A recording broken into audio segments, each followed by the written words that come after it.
So while we wait for Richard to come back, maybe we could just look a little bit about what we're going to talk about today, which is the G7 summit. And we're going to focus specifically on climate and what the meeting achieved and what the leaders agreed on climate, and also what they sort of what we know about their discussions on Ukraine. And but first, before we start that, we have with us as speakers both our Europe and Central Asia Deputy Program Director, Alissa, and we also have with us the Director of Innovation and the Deputy Program Director of Conflict Program, Champa.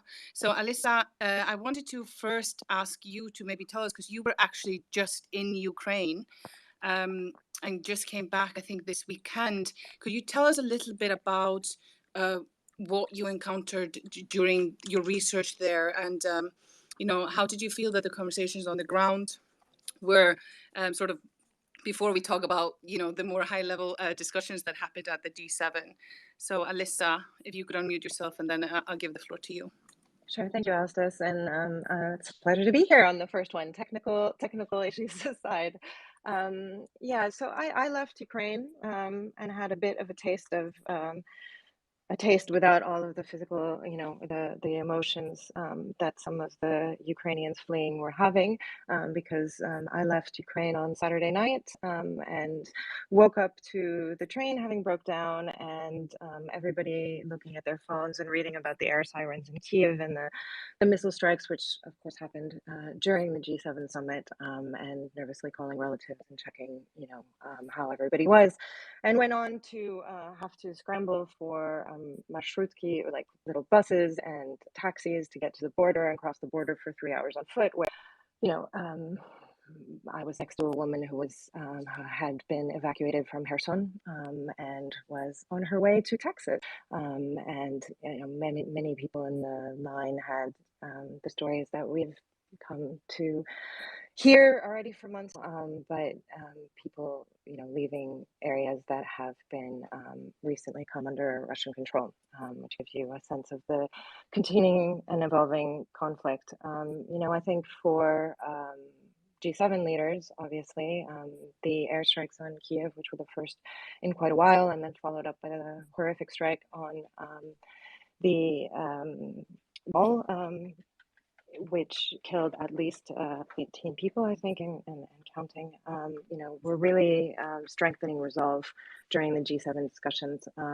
There's a back and forth between leaders in the West about what kind of response Russia should, the West should be having to Russia, not only in terms of supplying weapons, which is obviously the discussion at the NATO summit now, and not only in terms of economic support, which was, or trying to raise the cost of this war for Russia, which was largely the discussion at the G7 summit, but also about, whether we should even talk now, and the big splits being between France and the UK on this, whether we should even talk now about what comes next.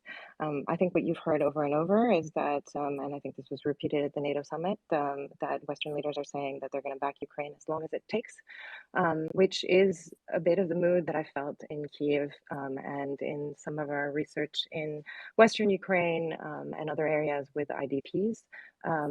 People are starting to brace and come to terms with the fact that this is going to be a longer conflict than many people thought. And so, that is focusing minds not only on the need for weapons, although that comes up in every single conversation, whether it's economics or the situation with IDPs. Every Ukrainian politician that I met with, raised the issue that we need more weapons sooner. But people are also thinking about the return to schools, and how do they have bomb shelters in all the schools, and how do they encourage some of the population who have left, the millions of people who have left, to come back to the country, and how do they keep the currency afloat, and how do they keep the economy going, and how do they build shelters for internally displaced people to survive through the winter. So all of these questions are also on the minds of politicians in Kiev. Alissa, it's really great to hear this. And you mentioned, I want to go back to one of the points that you mentioned, which was that, we've heard Western leaders say that they want to back Ukraine until the end, and that sentiment is something that you also felt during your research in Ukraine. We have also heard Western leaders talk about the risk of war fatigue, and that they worry that people are sort of, the attention is shifting elsewhere, that now that the sort of impact of the war, the global impact is being felt. Prices are rising, and especially prices of gas. People are worried about their living costs. Just before we sort of move to the G7, what was your feeling about war fatigue during your conversations, during your research in Ukraine? And for those that have just joined us, this is Crisis Group's first Twitter space. We're going to discuss what the conversations following the G7 or at the G7, what the G7 leaders decided or discussed on Ukraine and also on climate, and how these topics actually are interlinked is something that we will discuss as well. But we're first hearing from our Europe and Central Asia Deputy Program Director, Alissa, who was just in Ukraine. She's just come back. She's been doing field research there. And so, Alissa, the question is, do you sense war fatigue, or did you sense war fatigue? Yeah, thanks, Astas. I think that's a really great question, because actually it was a question that I got from most of the people I spoke to. So whether you're speaking, we were doing research. Our Ukraine analyst will have a briefing out shortly on the situation with internally displaced people. So we were doing research, speaking to volunteers, speaking to international humanitarian actors, speaking to politicians, Ukrainian politicians, speaking to local officials in some of the regional governments. And often I got asked, how deep is Western support? Are they really willing?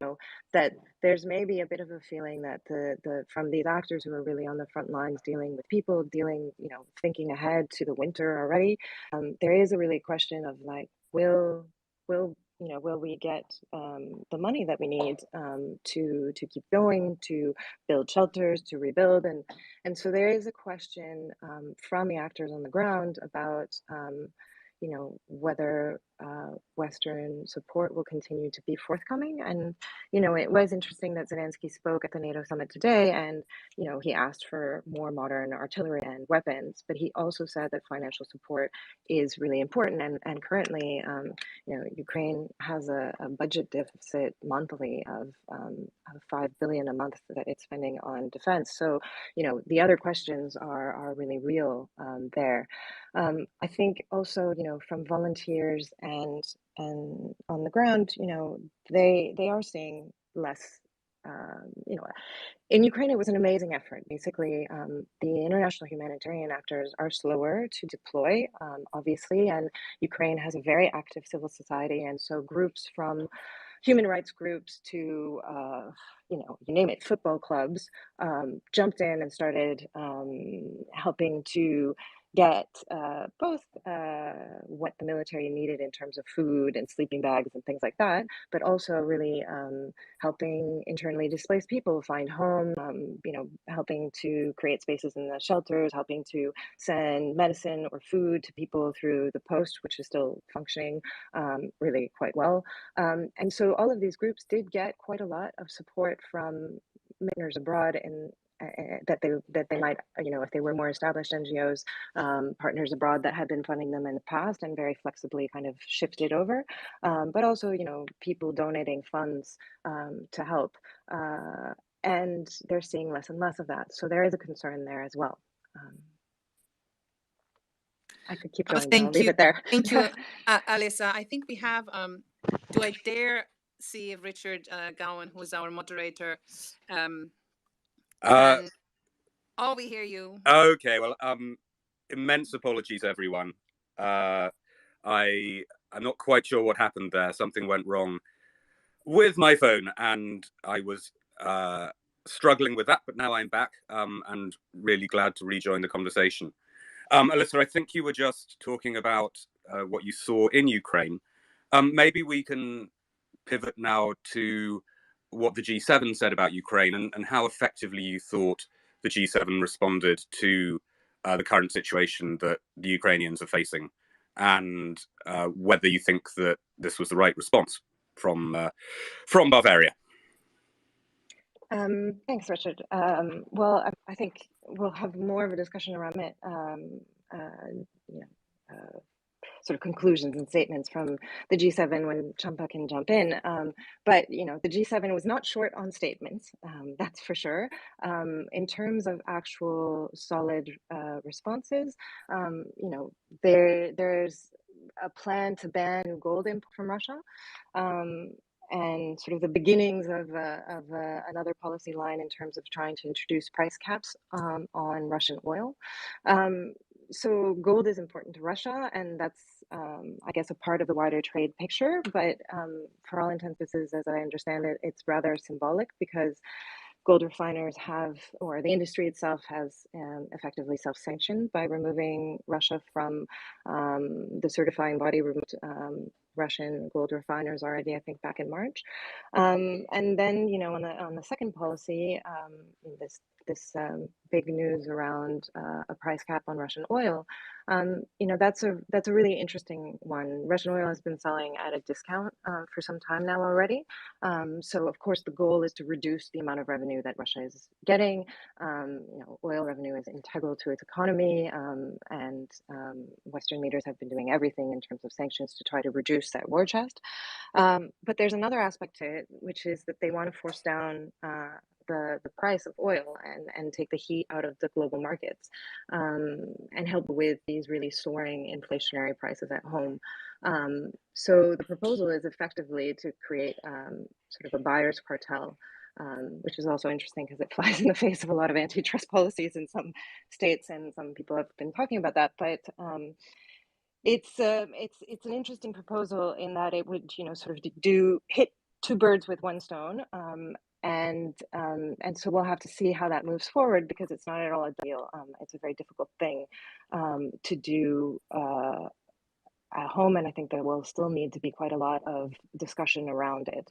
The other thing at the G7 is that it did happen right before the NATO summit, so a lot of the discussions there were bleeding over into questions of military support for Ukraine. So I know Jake Sullivan, U.S. National Security Advisor, did come forward and brief journalists on a plan for the U.S. to send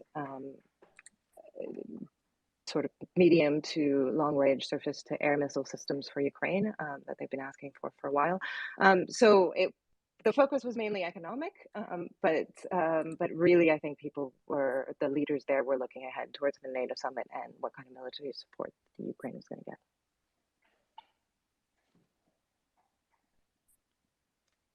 Richard, I mean, I can leave it there, but I think Rid's having some trouble with upstate New York. So he's at home with working from home today. So I think that we will just continue, and maybe we will be able to get him back on later. Alissa, thank you for that. I mean, I think it would also be interesting. You've sort of summarized, the amount of statements that come from the G7, and we also see now 3 sort of big meetings. We have the European Council that met a few weeks ago, then we had the G7, and now already we also have NATO leaders.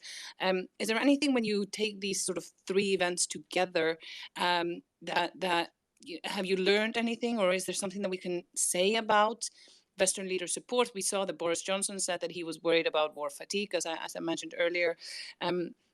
What is it that sort of we at Crisis Group see when we look at these events together? Obviously, the NATO summit is upcoming this weekend. No, I mean, I think it's right to look right together. I mean, there's a lot of the same leaders going from one to the other. And, in discussions with, in one of my discussions with an official from European capital, the question was, so how do we ensure unity at these 3 summits coming ahead? So I think that's very much on the minds, and I guess that would be my summary from the 3 taken together, in the sense that it was a very important sort of also relatively symbolic at the moment, because EU membership, or the EU's offer of candidacy status to Ukraine is obviously an extremely long road in terms of joining the bloc one day. I mean, this is a country with an active war going on, and we've seen that how slow enlargement has been for some of the countries in the Balkans. Nevertheless, this was a very, important and strong symbolic move that some of the activists and politicians that I spoke to in Kiev were, through their exhaustion and their fatigue of dealing with the humanitarian crisis and dealing with war, were nonetheless celebrating. One activist said to me, at least, even if it's symbolic, at least they had the courage to do that. So, that did have a resonance in Kiev. And then, if we look to the G7, once again, after the airstrikes and in general, the desire is to keep repeating that there will be support for Ukraine as long as it takes. And I think Johnson, as you pointed out, was very, was able to kind of say it's not the time to talk about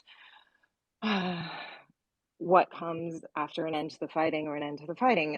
He was, has taken a stronger line than some other European capitals in that sense, or European leaders in that sense. And, if we look ahead to the NATO summit, Crisis Group wrote a piece predicting and saying from our analysis of talking to a whole bunch of people that Turkey objecting to Sweden and Finland's NATO membership might be a more protracted crisis than it turned out to be, at least last through the NATO summit. I think the fact that all, in shuttle diplomacy and discussions ahead of time, including on the sidelines of these other summits, they were able to come to a place where Turkey has dropped its objections now, shows just how important it is for Europe leaders to show a united front and to deal, even if it comes at a price, or,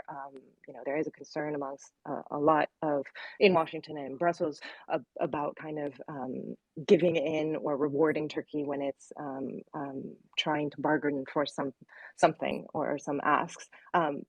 But the desire to show unity kind of was more important in this case, I think. Excellent. And you mentioned the crisis group briefing that we put out last week ahead of the G7 meeting, where an area that we haven't covered yet, but I think is really important, is the global commodities crisis and the shockwaves that are being felt around the world. In the piece, we really urged Western leaders to continue to show a united front, but also to take real action to address the commodities crisis. Alissa and Champa, I know that you can both speak about this. I don't know, Alissa, do you want to just start a little bit about, I think Champa can jump in. I've been speaking for a while now. Okay. So Champa, can I hand over to you just to tell us a little bit about, what is Crisis Group urging Western leaders to do? How can we how can the commodities crisis be addressed, and sort of the pain, help alleviate the pain that is being felt, and mostly being felt maybe in the countries that can least afford it? Thanks, Asdis, and great to be part of the conversation. I mean, as you say, the commodity shocks that we saw arising from the war and then the subsequent sanctions have had massive reverberations through global markets, really impacting food, fuel, and fertilizer, the essential commodities of the world. And what we're seeing now is the kind of the increased food insecurity in particular regions is something that needs to be dealt with urgently. So, I think the key meeting to think through what could the G7 do to ameliorate these shocks? How would they support people who are facing these issues? And unfortunately, I think it's fair to say that the statements that have been issued so far and the discussions that were had fell short of what's actually needed. I mean, on the one hand, you have statements saying, set up a global alliance on food insecurity, which is welcome, to get food in, to increase funding, to allow food to get to the places that are most conflict or climate vulnerable, such as in the Horn of Africa. But it's packaging food as aid. And part of this is because they don't want to, impact food prices in global markets. But the issue with that is, if you address this as food as aid, you're not really dealing with the root causes. This is a supply crisis. What we have are issues that pre-existed before the war, caused by COVID-19, where supply chains were really stressed, and then exacerbated through what we're seeing happening with the invasion of Ukraine. So I think in that respect, the G7 didn't put anything forward that really tackles the need to, accelerate the move towards green energy transition, to diversify food systems. The world is hugely reliant on very few countries for the bulk of its food. And there was nothing here in the sort of financing commitments that were made by G7 countries that really went to the root of what caused this. So while we might deal with, ameliorating the shocks, providing temporary support to those who most need it, the issue is in the long term, we're going to face shocks like this again. And we're going just as vulnerable in facing them because nothing's been done to deal with the underlying causes. Thank you, Champa, for that. And I mean, as you say, this is a longer term crisis. In our paper, we pointed out that, the World Food Programme has warned that 325 million people are marching towards starvation. The G7 not addressing this in a more sort of concrete way. Where do you think the global conversation is going, and what would we as crisis groups sort of want to see leaders do now? Since the moment maybe it was not seized to the fullest at the G7 forum? Yeah, I think there's a number of things that can be done. So one is to allow countries to have a bit more fiscal headroom in order to deal with crises. So one of the things the crisis group is calling for is for use of the IMF special drawing rights. Now, these are where countries can recycle. It's based on, the votes that people have within the IMF. So what tends to happen is the richer countries are able to draw on financial support in a way that poorer countries aren't.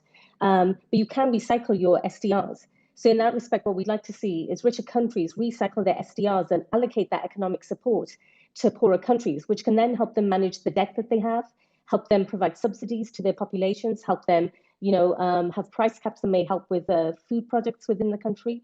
So to help them put in place the sort of social safety nets that are lacking at the moment, that they may not have the financial resources to do so. So one thing G7 countries can do is to support that process of recycling SDRs so that poorer countries can have the support that they need. The other is to ease supply chain disruption. So it's all well and good to provide emergency food assistance, but what we really need to see, and this is why I think the G7 fell slightly short, is we accelerate that investment in renewables, ensure that that green energy transition happens, because at the moment what we have is a slight tension between G7 countries wanting to have their cake and eat it. So saying in the short term, we need to invest funding in natural gas production. It's a transitional thing. It's not for the long term. We're only going to do it for now while we ensure that we have energy security, but we're still going to meet our long-term climate goals. And that is, how do you square that circle? Because the investment that we're going to see into fossil fuel production is going to increase emissions. That's going to run counter to what we're trying to do in terms of climate change goals. So I think in that respect, it fell short of what was needed. But in addition to food aid, in addition to helping countries with their debt burden, allowing them to have the financial tools to be able to support their populations, more can be done to think through what can be done to ease supply chain disruptions, support countries in the global south to diversify their crops so that we are less reliant on very few countries for the source of our food. These are some of the steps that the richer countries can take. Thank you, Champa. And one of the things that the crisis group also pointed to in that paper, just you've sort of focused on that we can't, well, first of all, one crisis isn't isolated from another. And Ukraine, the war in Ukraine really shows that, that it has knock-on effects and exacerbates other conflicts as well. One of the points that we make in our G7 briefing is that the world needs to get better at dealing with more than one crisis at a time. We have urged the G7 to look at other conflicts as well. We, urge them to look at Afghanistan, where steps need to be taken to reverse the country's economic collapse and alleviate the horrifying humanitarian disaster. In Lebanon, the country's elite has to be pushed to make needed reforms so the IMF can start restoring the broken financial system to honestly just stop the state from falling apart.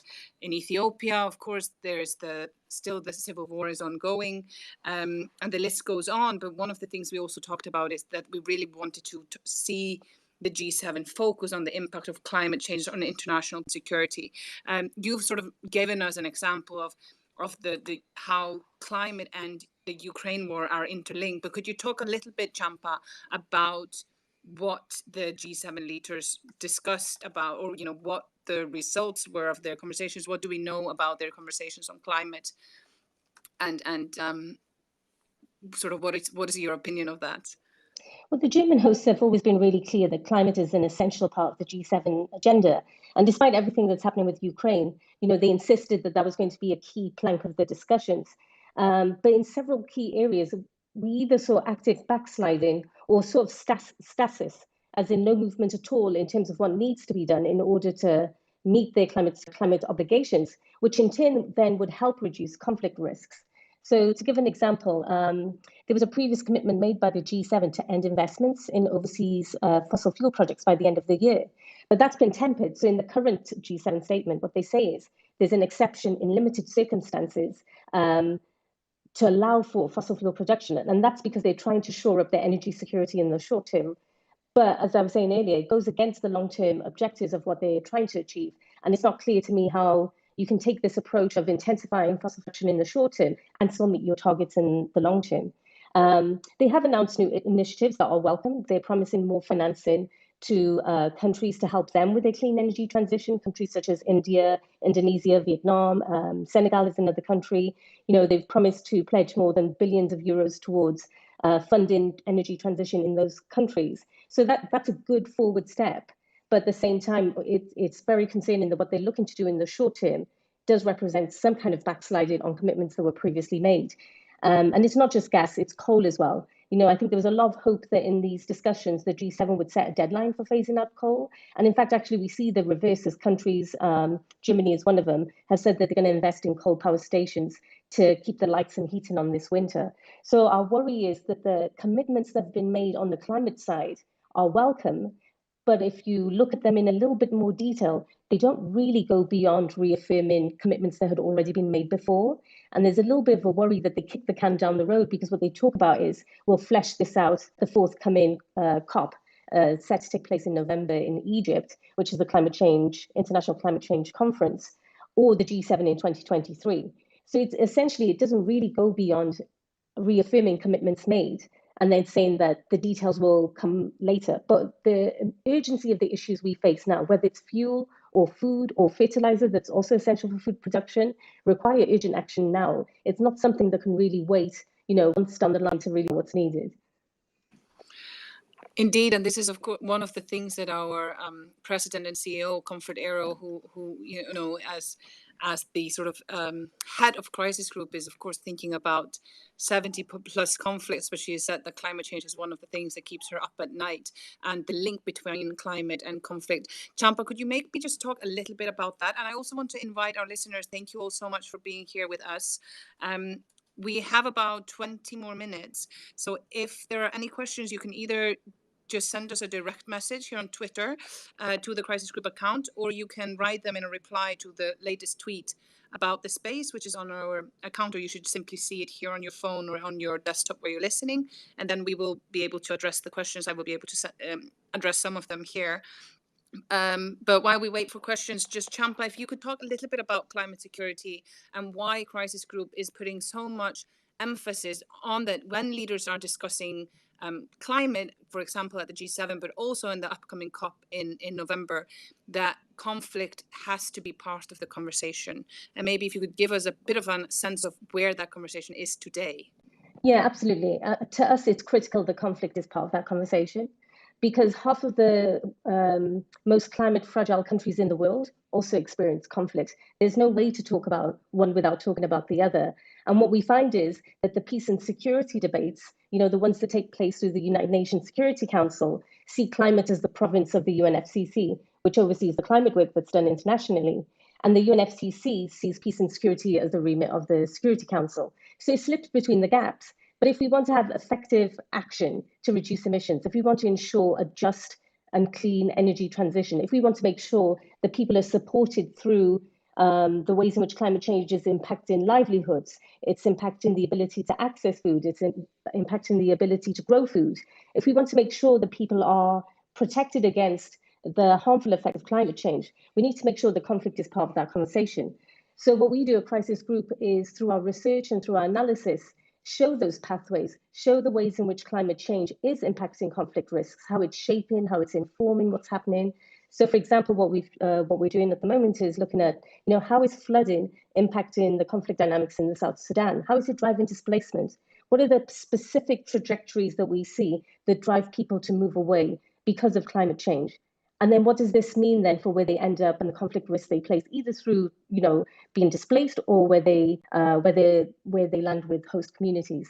So I think this is what we're trying to do through our work, is show the specific ways in which climate change is a threat multiplier, show the ways in which it's impacting people's lives, and show that if you want to have effective action on climate change, you really need to think through, how do you do that in conflict settings? How do you make sure that the tools, the project activities that we want to put forward are going to be impactful, because we've recognized that they need to be done in a sensitive way? It's essential that it's part of the conversation. And at the moment, what we find is it slips through the gaps because it's difficult to talk about. How do you do climate adaptation in the context of poor governance, non-state actors, and ongoing conflicts? But just because it's difficult doesn't mean that it's not necessary. And we're going to fail in our efforts if we don't take the needs of conflict impacted populations into consideration. Thank you, Champa. I think, Alissa, you could also come back here, because Champa has now laid out the problems and the fact that we are sort of missing a very important, potentially it's a dangerous oversight to not put conflict directly into the equation and see how conflict and climate change are linked, and how climate change is a threat multiplier, as Champa always says. But Alissa, you know so much about the energy sector, and especially in the EU, and what is your view on the goals and the sort of goals that leaders have set themselves with climate change, especially given the conflict in Ukraine? Do you think we will be seeing a step back? Thanks, Estes. I mean, I'll just reiterate. Champa was absolutely right in the way that she phrased it. I think with a bit of a focus on the EU, because as you said, I 5-6 years of covering climate and energy regulation with Reuters, and I think that's the main message: is these headline targets are being left unchanged. So the kind of pace that we saw over the last couple of years of climate ambition and really having that as a focus dipped a bit already with the pandemic, and now energy security is kind of trumping everything. So Champa did point out, I think the contrast is quite stark between the coup that Merkel secured in convincing governments to end subsidies for fossil fuels when she was hosting the G7. A number of years ago now, and now the fact that there may be some rollback, and several leaders, including the Biden administration, are talking about sort of a tax holiday on fuel taxes to try to deal with the energy crisis now. But more importantly, as Champa pointed out, the decisions about how much investment go into building LNG plants. There's a number of politicians who have talked about building new pipelines, about seeking, gas elsewhere. There is a consciousness, I think, among leaders, some about not being locked in, not either creating standard assets or creating an environment in which it will be difficult to move to greener technologies, because there will be abundant, maybe cheaper gas available. There are some ways to mitigate that. I think Germany has been very conscious of trying to build either LNG terminals that could be adapted to hydrogen, or have sort of limits on the number of years, the kinds of investments that they are making in fossil fuel infrastructure, and how long it would take place. But of course, Germany, among other EU countries, is now restarting its coal plants. So at the same time as the G7 summit, we saw hours of negotiations between the national environment ministers of the EU to talk about how to implement its very ambitious climate goals, and the headline targets were left unchanged. So it just shows how little appetite there is for increasing climate ambitions, given the effects of Russia's war on Ukraine and soaring energy prices, inflation. In fact, there were quite a number of tweaks, and carve-outs that were added So I worry about this looking ahead to the COP because the EU has always been a leader in this space, both in saying but also in showing that it is willing to negotiate with Poland, which is very dependent on coal, or other states, within the bloc to try to arrive at these very, very difficult compromises and move forward. And if we go into a COP without a European Union that is a leader on climate change, then we're going to have a very different conversation there. Thank you, Alissa. And I can hear your dog, Laika, has found her chew toy in the background. So good to know. I'm so sorry. I mean, we have covered quite a lot. Thank you so much, Alissa and Champa. You really are experts in your own field, and it's been great to hear from you. Very insightful. A final question for me, because we've been looking forward. We've talked about, the G7, the NATO summit, the upcoming COP. There's a G20 summit slated for November, which of course includes Russia. And given that the G7 made some progress, but failed maybe to make significant progress, especially on, IMF special drawing rights, as Champa talked about, to really help alleviate the hardest blow for many of the most vulnerable countries. What can we expect from the G20, and especially given West Russia divisions, or is that too long in the future to predict? Maybe Champa first, and then we can go to Alissa. I think it's difficult to say because it's always been seen as a weaker or secondary body to the G7. But actually, if you look at the G20, I think it's important to think through, what is possible through that body. And one of the pillars for their fourth meeting that's going to be taking place later this year is on sustainable energy transition.